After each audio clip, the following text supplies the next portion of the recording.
As journalists, we often run toward tragedy. It's part of the job, but let it be known there's not a single reporter, photographer, or producer that looks forward to covering these incidents. For perspective, Uvalde is 270 miles away from Houston. It's 83 miles away from San Antonio. Our sister station, KSAT, made it their mission to embed in that community 1 year ago today, to tell their stories, to keep lives lost alive, and to let the world know Uvalde is not alone. 21 lives, 22 if you count Joe, Irma's husband. They are more than just their last moments. They were fully functioning people who had passions, who had friends, who were making memories, who made their parents smile every single day, who were raising kids of their own. It's important that we keep telling their stories because we don't want them to be forgotten. The toughest part when it comes to doing a special like this is speaking with the victims' families and hearing their stories. And listening to the pain that they still have, that it hasn't diminished. It hasn't gone away. And when we met them last May, they were just people that this was something that happened to them, but now we have really real relationships with them. Relationships that are deeper than just a story, deeper than just this special we're putting together. We can feel a lot of their pain. We grieve with them. We were there for every birthday that passed this year, for every holiday that passed this year. And I think that's been the most difficult part is doing those interviews, crying with these parents, crying with these kids who lost their moms, and then just trying to cut it down into something that we could fit in only an hour. A lot of tears. KSAT reporter Lee Waldman, who we just heard from, made the trip from San Antonio to Uvalde every week for the past year. An assignment she says changed her as a journalist and as a person. It's often we meet people as reporters on their worst day. It's not as often as we meet several people on their worst days. For so many, this was their worst day. Yeah, for so many, this was the worst nightmare. This is the worst possible thing that could happen. You send your kids to school, you kiss your wife goodbye and let her have a good day as a teacher, and then all of a sudden they're not coming home again. And you're sitting either outside the school or wherever you are that day as the news comes down that there's an active shooter inside of that school. So it was the worst day for 21 families. It was the worst day for surviving children in that wing of that school and for this entire Uvalde community, where this is a town people didn't know about. And now the world knows about Uvalde, Texas. And so it was the worst day, and it's continued to be a repeat of the worst day for so many of these people. What does today mean to you? Today, May 24th, 1 year later, it's felt surreal that we're here. Having this assignment, I've always described it as a uniquely beautiful experience because we've gotten a chance to know these 21 people that we'll never have a chance to actually meet. We've come to love these 21 people that we'll never get to hug or to hold. Today means it's been a year since they've gotten to hug their moms, since they've gotten to hug their babies. And we're blessed that we were able to experience this last year with them. But I mean, this is another day in the fight for change, and the fight for answers, and the fight for accountability, and the fight for justice. This is another day in that struggle. And today doesn't mark the end of pain. Today doesn't mark the beginning of healing. Today is another day in the worst day of their lives. For most of us, Lee, life goes on. For these families, their lives, their world stopped on May 24th, 2022. You know, we were sitting with Berlinda Ariola. She's the step grandma of Amory Joe, our little hero. She said our lives stopped May 24th, 2022, and it's been stopped. They cannot move forward. They cannot continue on. Lexi's mom, Kim, said it best. Moving on means accepting what happened to their kids, and they will never accept what happened to them. And so they won't move on.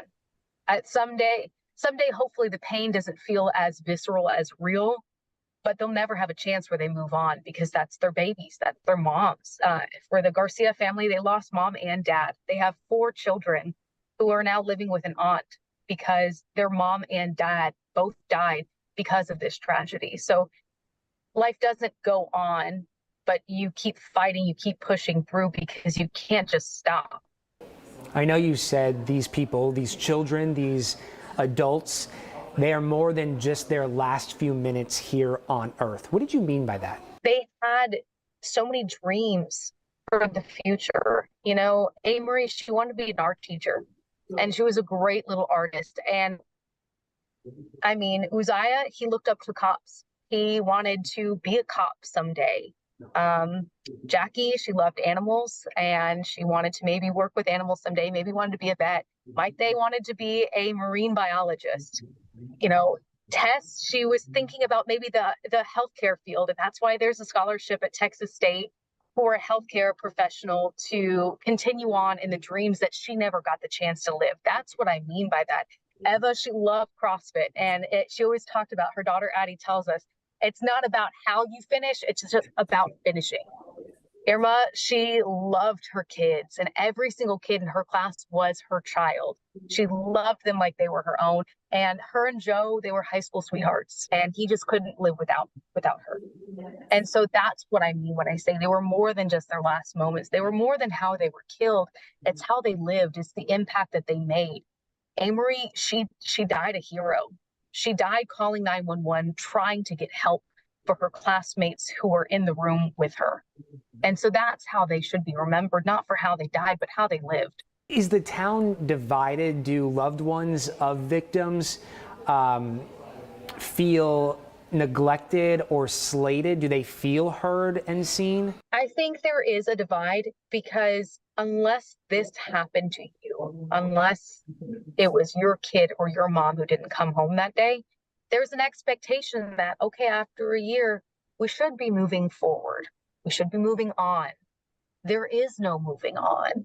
You can't move forward from this, especially when we don't have answers just yet. So there is sometimes, I think, a push from the town saying, let's keep going. Let's keep moving on. Let's take down maybe the Uvalde strong signs, and let's just move past this. We don't want this to be the only thing we think about day in and day out. But for the families, this is the only thing that they can think about. So there is a bit of a divide there where the families feel like the community hasn't continued to show up for them. We saw that with this last election. There was a huge push from the 21 families to change who our elected leaders were in this state, and even here locally with the local elections, and that didn't happen. And so they feel like Uvalde strong was a saying, but people didn't put actions to their words. And so I think that's where a lot of the divide comes from here. Have you had the opportunity to speak with students who survived that May Day? So when the gunman did what he did, there was 11 surviving children from room 112. And we have gotten an opportunity to sit and speak with a lot of them. And it is so breathtaking to see how strong these kids are and how they support one another. We were sitting with AJ and Jaden, and they're 2 survivors from that classroom. Jaden, he was underneath a table, and he was so proud of himself because he says, I was so brave. I didn't move. I didn't speak. I didn't say anything. And AJ, when he was running to the backpacks, he was shot in his leg. And he played dead, and he hid underneath the backpacks throughout that entire 77 minutes waiting for help to come. And they say in their group chat where they talk with some of the other survivors from that room, they don't like to focus on that day. They talk about the future. They talk about supporting one another and making each other laugh and smile. We just had the opportunity to speak with Maya Zamora, and I mean, what an incredible little girl. She just turned 11 recently. Maya was shot 7 times in room 112 in her chest, her back, her arms, and her hands. She spent over 60 days in the hospital fighting for her life in San Antonio after she was airlifted there. And she has had more than 60 surgeries, and she has many more to go. But this little sassy girl, I mean, there is nothing that's going to stop her. Her parents tell us, because we asked, how do you support why? How do you help a child who's been through this? And they said, it's not us helping her, it's her helping us. Her dad, Ruben, told us that she'll oftentimes look at her parents and say, nothing happened to you. We've got to keep going. It happened to her. And to have this little girl say that to her parents and say, no, snap out of it. We got to keep going. That's just incredible. And obviously they're still dealing with a lot of times the physical, but also the mental and emotional scarring that comes through living through something like this. But those kids are continuing to move forward. And yes, they're not the same kids that their parents dropped off that day, but they're still moving. They're still going as much as they can throughout life, throughout school, just trying to keep going forward. And they're so determined and they're so inspirational when you sit there and talk to them. They just, I don't know how they do it, but they do. I know the teacher who survived the bloodshed, he too was left with physical and emotional scars. Mr. Reyes, he was the only survivor out of classroom 111. And he, again, like so many of those kids, had play dead. And he had some pretty significant damage to one of his arms from bullet wounds. He is still dealing with the PTSD that comes with living through something like that. He hasn't gone back to teach since. He has become a very strong advocate for gun reform legislation, and he continues to kind of spread that message. There's a lot that will come in his recovery, because I think when you look at a child versus an adult who's lived through something like this, who's experienced something like this, I think that journey to recovery, whatever that looks like, is very different.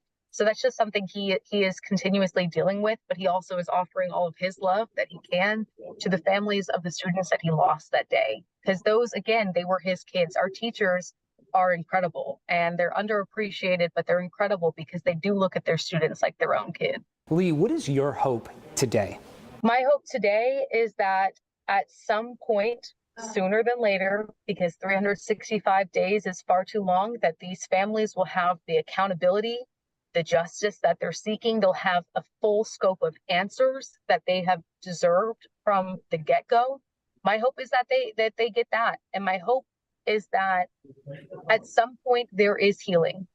And my hope is that no more moms and dads have to experience the pain of loss that they're experiencing.